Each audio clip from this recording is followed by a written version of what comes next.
So about 50,000 people a day come to the sites, and we see over 900 people a day tell us that they've asked Jesus into their life while on the site.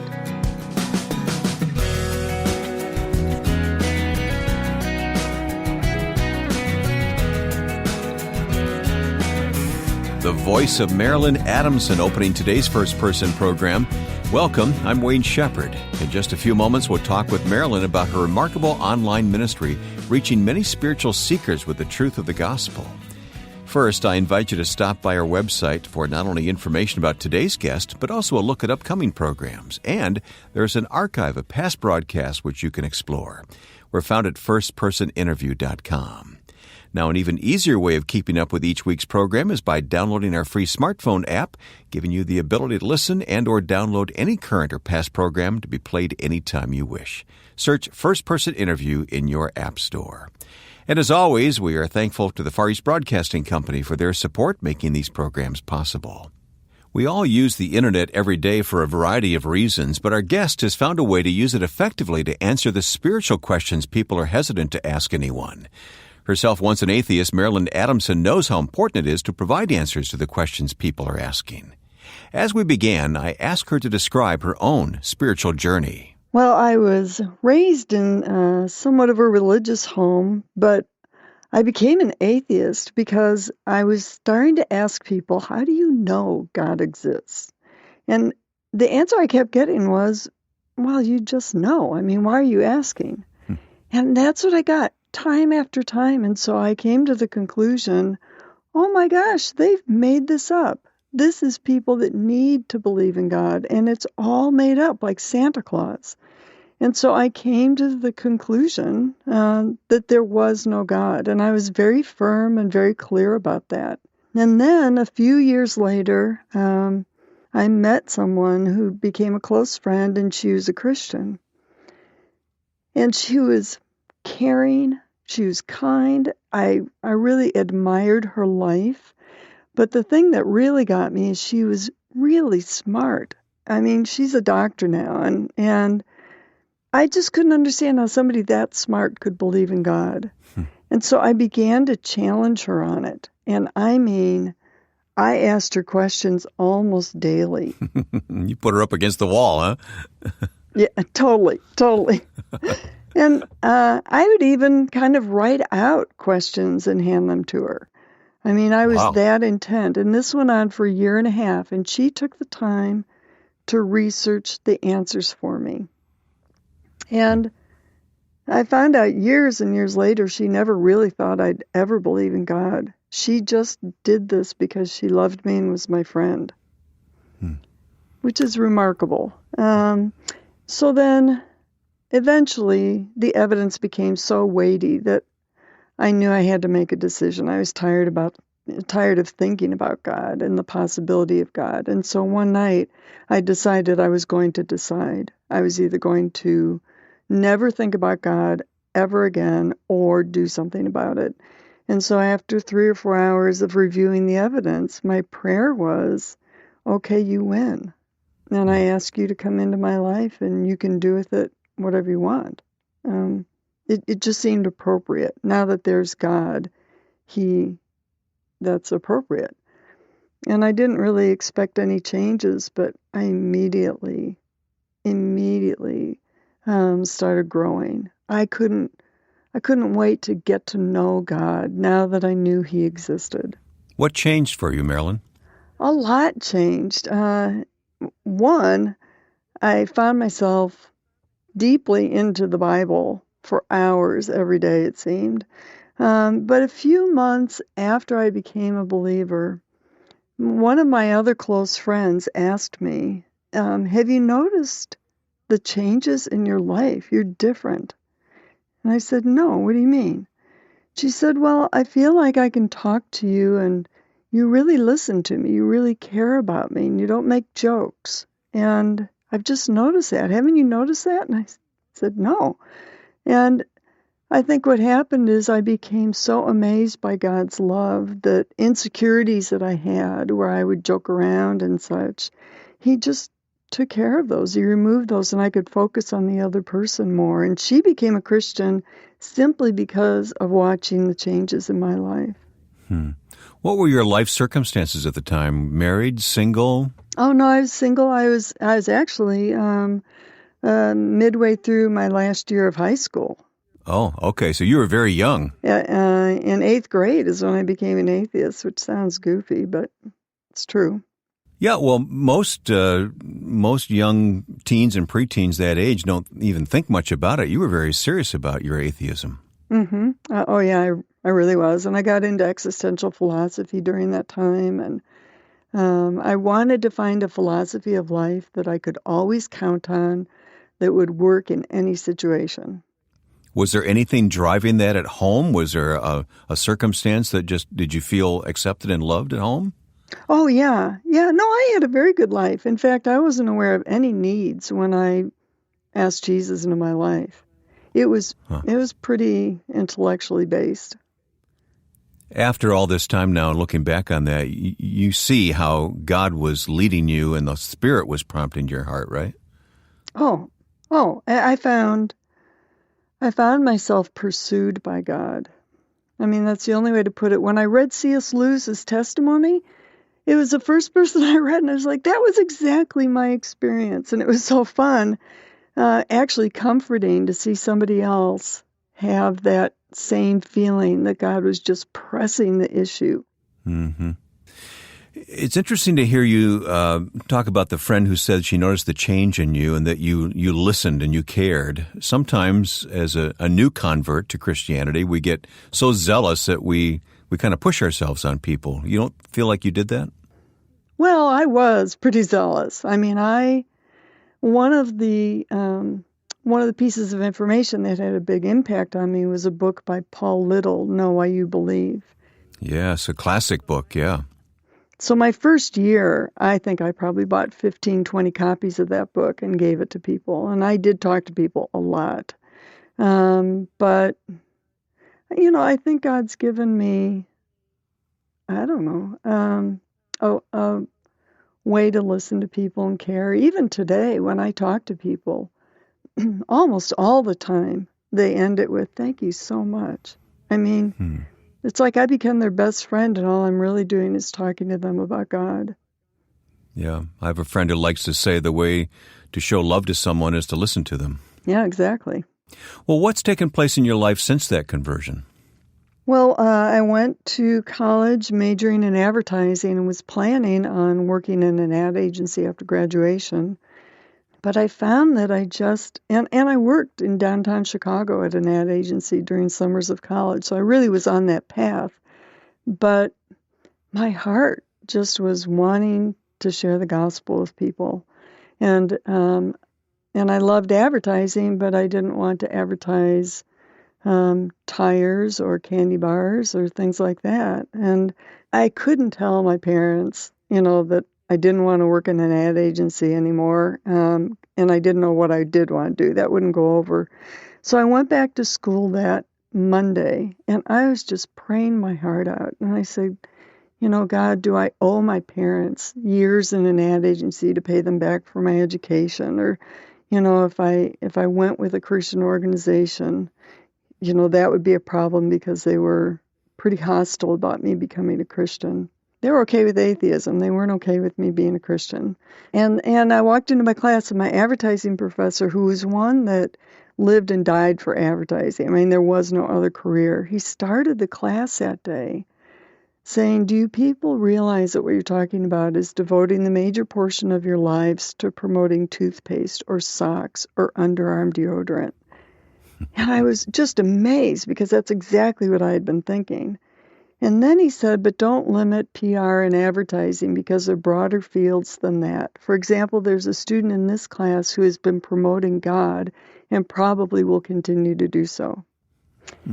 And that was just one of a dozen things that God used to lead me on staff with crew. There was an opportunity to use media, perhaps, to lead people to Christ. That was my heart's desire. And so when I graduated, I did join the staff of Campus Crusade for Christ, as it was called back then. It's called Cru now, with the desire of using media to reach as many people as possible. And did God give you the desire of that heart? Oh, absolutely. I would do math where when I commuted downtown Chicago, and I thought, well, how many people can I talk to in a day on the train or in the city? And I thought it really needs to be through media. That's how God gave me a desire to reach people with the gospel. I saw him change my life. I knew he was the truth. I knew he was the only way that would meet people's needs, even taking heaven and hell aside. I think people's lives are so deeply affected by a relationship with God that they just need to know about it. Well, coming up in a few moments, I want to talk to you about how God has led you into a ministry of Cru that is absolutely astounding, the response it's getting, and we'll talk about that coming up in just a moment. Just let me ask you real quickly, how many years have you been with Cru now? 40 years. 40 years of ministry through formerly called Campus Crusade for Christ. Right. Marilyn, can you hang on and we'll continue this conversation? Yes, absolutely. Thanks. All right, we will be back with more with Marilyn Adamson of Cru on today's First Person. Stay with us.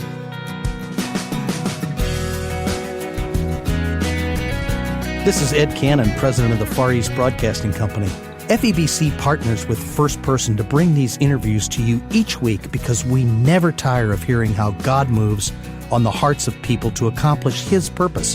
Whether in the hard-to-reach places of the world or right here at home, we serve a living God who leads men and women to do great things for Him. Learn more about FEBC at firstpersoninterview.com. Click on the FEBC banner. My guest today is Marilyn Adamson. Marilyn is on staff with Cru, as you heard a few moments ago, formerly known as Campus Crusade for Christ, and 40 years there in the ministry. But these last few years, now when you started with Cru, there was no internet, Marilyn. I mean, You're correct. In 75, we didn't know what that was. But God is using that today, and you are utilizing the internet as a tool for evangelism. Let's talk about this. What's going on? Well, I did start with evangelistic print media. One day I was a little bit complaining to somebody that I was working with that it seemed our organization wasn't getting around to building an evangelistic site. And he said, well, I know how to build websites and we have messages, so let's throw something up there and see what happens. I said, sounds good to me. How long ago would this have been? It launched in 2000. Okay. And it's now in 40 languages. Last year, over 22 million people came to the site. Whoa. Okay, now let me back up for a moment because what you've done here, I want to make sure we get all the details of this. This is just astounding to me. The various websites, and we'll mention them and we'll put them on our website as well. But these various websites that you put together, what is the purpose of them? Oh, thank you. The site is written directly to non-believers. And the purpose is to help somebody understand who God is or what it might be like to know Him. And so we take various topics. We try to answer people's most pressing questions about life and God. But we don't just answer the question. We're not just giving them information. We're seeking to be persuasive and give them reasons to begin a relationship with God. So everything is intended to move them toward God. Not every page includes the gospel, only about 20% do, but every page is designed to help them understand who God is or what it might be like to know Him. This is the kind of tool that if you had when you were that teenager, you would have found the answers you were looking for. Absolutely. And so everything about this site is really an outgrowth of my own relationship in searching for answers and wanting to know what's true and wanting to know if there really was a God who was there and who cared and who could interact with us and guide us. All right, I'm looking at everyperson.com right now, and you've got categories: God's existence, life's questions, sex/relationships, knowing God, Q&A. I have to imagine this is a safe place for people to come with questions, right? Absolutely. The internet, when somebody has questions like this, they're really not necessarily going to go find a person or drive to a church and find a pastor, because oftentimes people are embarrassed that they don't know more about Christianity or the Bible or anything. And so the first place they turn to with questions about, is God real? Does God care? They go to Google. That is where they turn for answers. And so, in fact, if you type in the word God, everystudent.com comes up second right after Wikipedia. People are afraid of asking a dumb question, right? They're afraid that their question will seem silly or elementary. But when they can come to a website and Google their question and be led to everyperson.com or everystudent.com, it's easy to read the material, to think about it, and to drink it in and find the answer they're looking for in the privacy of their own home. Yeah, and another aspect of this is that defenses come down. People can be really honest when it's just them and their computer. So nobody's challenging them. I know when I would talk to my friend, back when I was debating her and arguing with her and asking for evidence, I would walk away thinking, she believed everything she said to me, and I'm not sure I believe anything I just said. I just wanted to defend my beliefs. And that will happen in conversations. But when they go online and it's just them and their computer, all of those defenses can come down and they can just be honest. And it's actually the perfect environment for God to speak to them. All right, a few moments ago, you gave a number. How many visits to these websites do you get? Last year, we had 22 million. So about 50,000 people a day come to the sites. And we see over 900 people a day tell us that they've asked Jesus into their life while on the site. Isn't that incredible? It really is. When they come to the site, do they linger there? Do they search all the material? Oh, we have a really high number of minutes that people stay on the site. It's way above web norms. And so, like on longer articles, we see an average time of 6 minutes. On articles that are a little bit shorter, it could be 4 or 5 minutes just on that article. And people will stay, 12, 20 minutes, some hours. I've had people tell me they spent days on it, reading everything that's on the site. And it's not just in English, is it? No, 40 different languages. So Arabic, Turkish, Chinese, which is another aspect of this is, really the concept of closed countries is an outdated term, because we're seeing people from every single country of the world come to these sites. Marilyn, the sites are so attractive. They have to be easy for people to navigate, right? They're very easy. And the greatest value of the site to Christians is it opens up opportunities to have short conversations with people about God. Like I was on a flight and somebody asked me what I did and I told them, but anybody could say, well, I'm in such and such business, but I'm also connected to a site called everystudent.com or everyperson.com, whichever you want to use. I'm connected to a site that seeks to answer people's questions about life and God. And I'm wondering if I could give you a card to the site to help you see how you can know God. I find that having the site, knowing that it's there, knowing what is covered on the site, frees me, and it frees other Christians who know about it, to have conversations with people about God that they might have passed on before. Like somebody could be sharing with you about some difficult situation in their lives, and you could say to them, I get why you're stressed about that, and I've had hard situations in my life too, but I've found that God can give me a peace in the midst of that because I know He can be trusted. I know He can do something about it. And I don't know if anybody's ever shared with you how you could know God like that. may I give you a website where you can explore questions about God, and it will explain how you can have a relationship with God like that. So it's a tool we all can use. It's so easy. And I think once people know they have it, once they're familiar with the site, God just brings people to you for you to talk to. I see him do it all the time. Tell me a story or two that's uppermost in your mind of people who have come to Christ through these websites. Well, I think of Rachel. She was somebody that was trying to work her way out of anxiety, and so she tried all sorts of things like Buddhism and New Age stuff, crystal, chakra healing, all these things. And she said one day she paid nearly $200 for a chakra healing course. And as it was starting, there was a 10-second countdown, and she just sensed, you don't need this, turn it off. And so she did. And she went to Google and found everystudent.com. And she said she spent a whole lot of time on it. And then she said, I could finally understand who Jesus is. And I felt so invited by him on your site. And she prayed to receive Christ on it.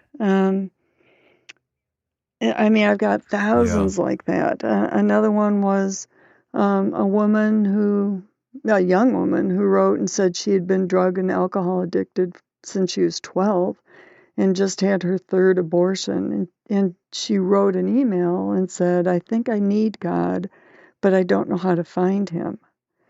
And she wound up becoming a believer and got married, and 2 years later had a baby. So instead of an abortion, God had totally changed her life. Mm-hmm. I'll tell you one really remarkable story was a guy in Ethiopia, northern Ethiopia, and he became a Christian on the site and grew through our follow-up approach, which I can explain later. But he wound up going on WhatsApp and starting all these different text groups.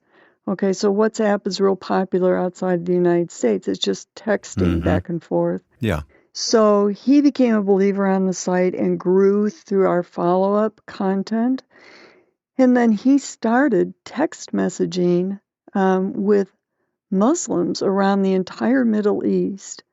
And he said more than 1,000 people were now receiving his messages. And he said there have been 35 new believers, and more are becoming believers every day. And here was a brand new believer now having an impact on 1,000 people in the Middle East. There are actually several websites that our guest Marilyn Adamson and those who work with her at Cru have developed, all with the purpose of evangelism and discipleship. We'll place links at firstpersoninterview.com.